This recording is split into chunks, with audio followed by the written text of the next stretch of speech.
G'day guys, my name's John and I haven't done this before, but I thought I'd give you a walk around the new 20.25 Ranger Raptor that we've been building up over the last couple of months.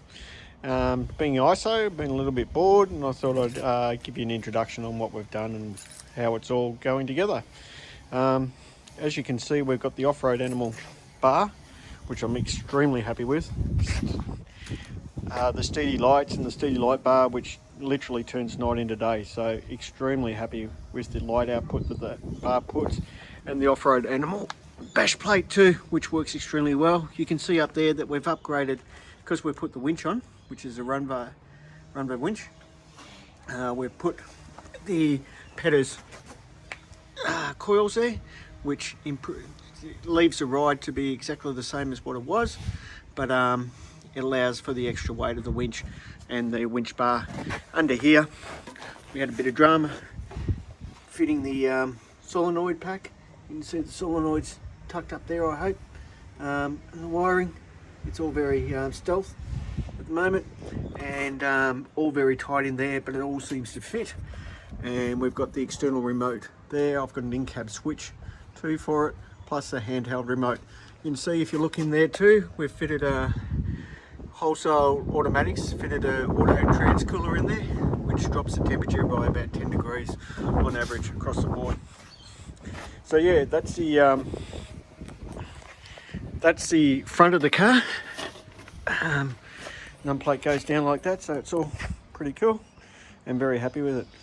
Around the side we've got the clear coating, PPE coating I think it is, which looks after, you can sort of see a line there, so it follows the hip line if you like, and protects, so any scratches on the car will come off. The protective coating looks after it. We've got the tuner tail lights. Let's see if I can get them working. If we click it on, there we go, give you an idea of how that looks. And we've also put some higher LED reverse lights on the back bar. About to install a Offroad Animal back bar. That's another ISO project that we're looking at doing. Also, you'll see I've fitted the module so when you lock the car, windows open or mirrors out, as soon as you lock the car, the rear view mirrors fold in, which is I think should have been done from factory, but unfortunately it wasn't done. So we've got the 35-inch trail grapplers, ridge grappler wheels, tyres. I'm not sure of the offset, but I can sort of get that down in the comments below once I work out what the offset was. Okay, under the bonnet, something I prepared earlier. Not. Okay, under the bonnet I've put some lighting down so you can see a little switch here. There we go. Not planning to break down at night, but if we ever do, there it is. So that's all good. We've also got the DP chip installed on it, and someone asked the other day about the Provent. We've got the custom Provent catch can installed as well. So any information, please leave a comment, and I'll answer any questions that you may or may not have.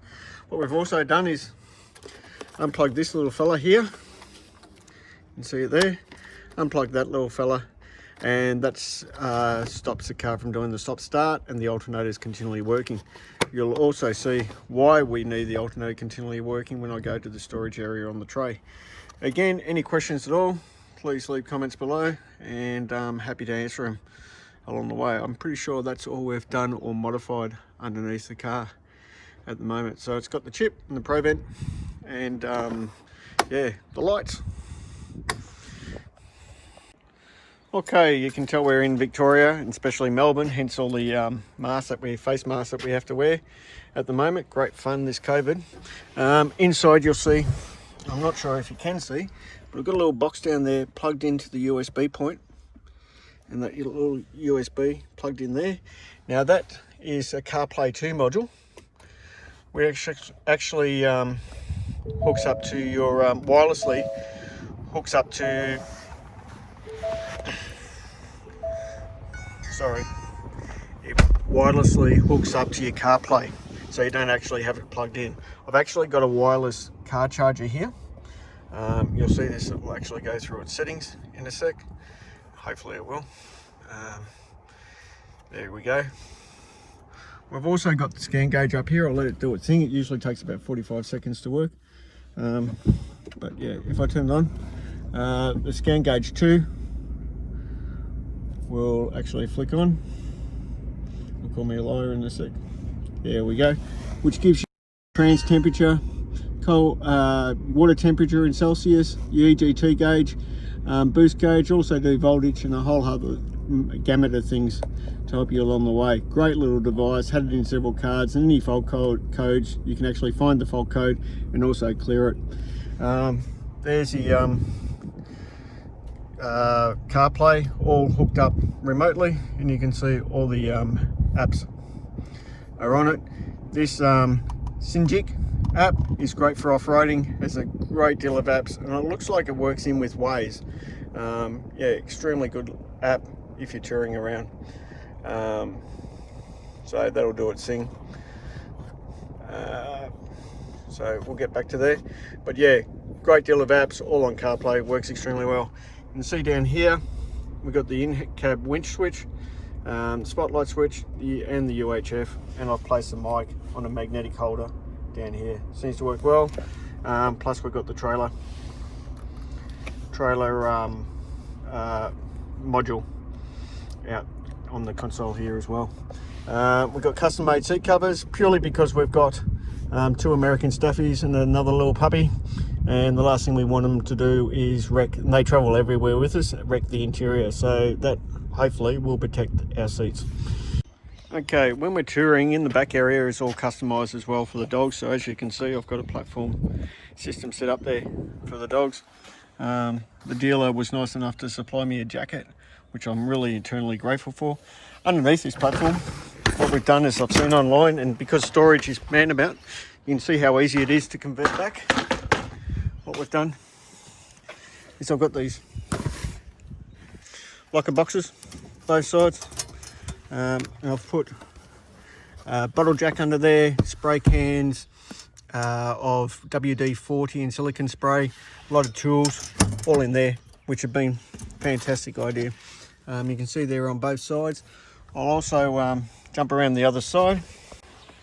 So back again, we'll pull this out, and you'll see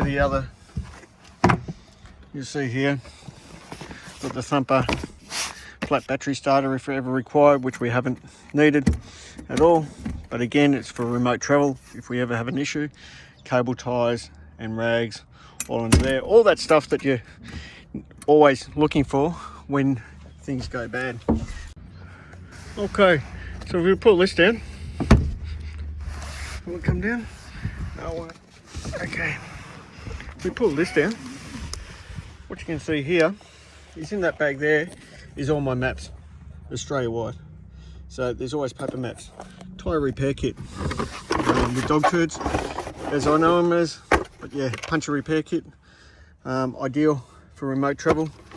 Put a shovel in there, taking the jack out because I've got the bottle jack underneath, and a fire extinguisher tucked away in case we need it at quick access. That I think is extremely practical. Nothing moves around, and it's all there at a moment's notice if we need it. Okay, with us, with remote travel, yes, that's my company, Us Real Estate. But when we go bush, we like everything practical as we can get it. So what we've got under here, at the moment the fridge has been turned off because we can't go driving anywhere. But the tarp, I use this, probably not my favourite item, but I've got this because the fridge that I own sits higher than the cab. And the reason I've got that, you can see this, probably not the most practical, but as we open it up, it's again all about storage. So I've got a full slide tray. I've worked out that I can fit the chainsaw in here. I've got the fridge all wide in, battery box, and I didn't go the DC to DC charger. What I've done is just run a cable all the way down to the accessories cigarette plug down there. Seems to keep the battery charged with the fridge going quite comfortably. The lowest it's got is about 12.2 volt, but it seems to charge okay. Got a big first aid box there. If I pull this drawer out, again, got a big inverter that can work. I think that's a 2000 watt, and it might be 2 or 3000 watt, I can't remember. And in here is the hoses, gauges. I've got a AEG grinder, rattle gun, drill, little rattle gun, all in there, which is fantastic for anything going bad. And then I've got the King's double thumper, which, look, they last probably 12, maybe 18 months a time. I figure for the sake of $100 or $140 every couple of years, they're a cheap investment. So I've also got the swing away. So probably not the most practical thing at the moment with the slide tray, but wind it out, and in there all the recovery gear that you can want. We've got snatch straps, tree protectors, shackles, pulley blocks, all in there. So everything at easy access if we need it. So future plans is a tub rack to the top and an Offroad Animal back bar. Now, travel buddies there as well. Done relatively cheaply, but seems to be working quite well. Again, we've got the Pettis coils in the back, and if anyone wants to know part numbers or anything like that, I can certainly put that down in the comments below. All right, hope you enjoyed this. Speak soon. What I didn't mention is we've also got undercover lights, so I'm not sure if you can see those lights working there, but they've all been installed quite cheaply, and they work off a dimmer switch, so there they go. So that's great at night too. Again, all about practicality. So hope you enjoyed it.